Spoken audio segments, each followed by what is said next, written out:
మాట్లాడుతూ east India company వాళ్ళు ఇక్కడికి వచ్చారు. ఈస్ట్ ఇండియా కంపెనీ వాళ్ళు పరిపాలిస్తున్నారు కూడానని కొన్ని మాటలు నేను మాట్లాడకూడదు. ఆ మాట కొన్ని ఎదవ మాటలు మాట్లాడారు కొంతమంది. ఇదే ఈస్ట్ ఇండియా కంపెనీ అంటున్న వాళ్ళు ఈరోజు ఈ జిల్లాలో 4 సీట్లు, ఇక్కడ 3, చిత్తూరులో 1 సాధించి పెట్టారు. గుర్తుపెట్టుకొని తెలియజేస్తున్నా. వాళ్ళు east India company. East India company ఎందుకు వచ్చారు ఓట్లు ఆలోచించండి. ఈరోజు పేదవాళ్ళకి సేవ చేస్తా, మాలాంటి ఎస్సీలకి అండదండలుగా ఉంటా, మాలాంటి ఎస్సీలని నన్ను ఒకటి కానివ్వండి, విజయశ్రీ సూలిపేట ఎమ్మెల్యేని కానివ్వండి, సత్యవేడు ఎమ్మెల్యే గారు కానివ్వండి, ఆదిమూలం కానివ్వండి, ఈరోజు పేదవాళ్ళని అండగా మేము ఉన్నామని చెప్పి ధైర్యం చెప్పి మమ్మల్ని గెలిపించినటువంటి మా గుండేపాటి గంగాప్రసాద్ గారికి, నాని గారికి మనస్ఫూర్తిగా శిరస్సు వంచి పాదాభివందనం చేస్తున్నా. ఎవరేమన్నా మాత్రం మేడలు చేస్తున్నాం. ఈరోజు మగవాళ్ళు ఈరోజు 4 తీసుకొచ్చారు. ఇక్కడ ఈ జిల్లాలో 3, చిత్తూరు జిల్లాలో 1. కాబట్టి ఇక మీరు ఆ మాట వెనక్కి తీసుకోండి. నువ్వు ఈస్ట్ ఇండియా కంపెనీ నుంచి వాళ్ళు ఈస్ట్ ఇండియా కంపెనీ వాళ్ళని కూడా మంచి పద్ధతి కాదు. అలాగే ఎలక్షన్స్లో ప్రతి పారిశ్రామికవేత్తని భయపించారు. నీ ఎంత చూస్తా, నీ ఎన్ని ఫ్యాక్టరీ ఎట్లా రన్ అవుతుందో చూస్తా. అన్యాయం. వ్యాపారస్తులని, కాంట్రాక్టులని భయంకరంగా బెదిరించారు. అయితే మీ బెదిరింపులకి ఎవరు బెదరలేదులేండి, మీ బుడ్డ బెదిరింపులకి. కాబట్టి రాజకీయాలు అనేది ఎప్పుడు కూడా మంచి రాజకీయాలు మంచి వాతావరణంలో చేయాలి. మీలాగా భయపించి దౌర్జన్యాలు చేసి రాజకీయాలు చేస్తే ఆ పర్యవస్థానం ఇదే విధంగా ఉంటుందని చెప్పి నేను తెలియజేస్తున్నా. 151 స్థానాలు ఈరోజు 11 స్థానాలకి పడిపోయారంటే మీరు చేసినటువంటి నియంత పరిపాలనకి నిదర్శనం అని చెప్పి నేను తెలియజేస్తున్నా. కాబట్టి ఆ నియంతలాగా మీరు కూడా ప్రవర్తించాలంటే ఎక్కడ కూడా ప్రజలు మీ పైన తిరగబడే రోజు వచ్చిందని చెప్పి నేను తెలియజేస్తున్నా. అట్లాగే ముఖ్యంగా పోలీసు వారు, నేను ఒకటే ధన్యవాదాలు పోలీసు వారికి తెలియజేస్తున్నాయా. మీరు 5 సంవత్సరాలు ఒక గవర్నమెంట్ వస్తుంది, 5 సంవత్సరాలు ఇంకో గవర్నమెంట్ వస్తుంది. మరీ మీరు ఆ గవర్నమెంట్కి, వైఎస్ఆర్సీపీ గవర్నమెంట్కి తొత్తులుగా మాట్లాడడం ఎంత పద్ధతిగా అని తెలియజేస్తున్నా. మీరు ప్రజల డబ్బులతో జీతాలు తీసుకుంటున్నారు. అట్లా కాకుండా మీరు వైఎస్ఆర్సీపీ నాయకులు ఏం చెప్తే అది, మా పార్టీ వాళ్ళపైన అక్రమ కేసులు, మా పార్టీ వాళ్ళని కొట్టడం, ఇది నిజంగా అన్యాయమైన పరిస్థితి.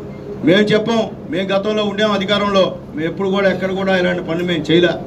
అలా ఇప్పుడు చెప్తున్నాం మళ్ళీ, మేము కక్ష సాధింపు చర్యలకి మా పార్టీ దూరం, మేము కక్ష సాధింపు చర్యలు చేయం. మేము కూడా ఏంటంటే మంచి రాజకీయాలు నడుపుతాం, స్నేహపూరితమైనటువంటి రాజకీయాలు నడుపుతాం అని చెప్పి మేము తెలియజేస్తున్నాం. అట్లాగని ఏదో గమ్ముండారు లేబా అని చెప్పి మా పార్టీ కార్యకర్తలు దొరికిసామో తోలు తీస్తాం. దాంట్లో 2 మాట్లాడు, అది మాత్రం గుర్తుపెట్టుకోండి. ఎదురు పార్టీ వాళ్ళు తెలియజేస్తున్నా, మంచిగా రిక్వెస్ట్ చేస్తున్నా, దయచేసి మీరు ఎక్కడైనా సరే మీ యొక్క యాటిట్యూడ్ మానుకొని మంచిగా ఉండండి, ప్రజా సేవ చేద్దాం.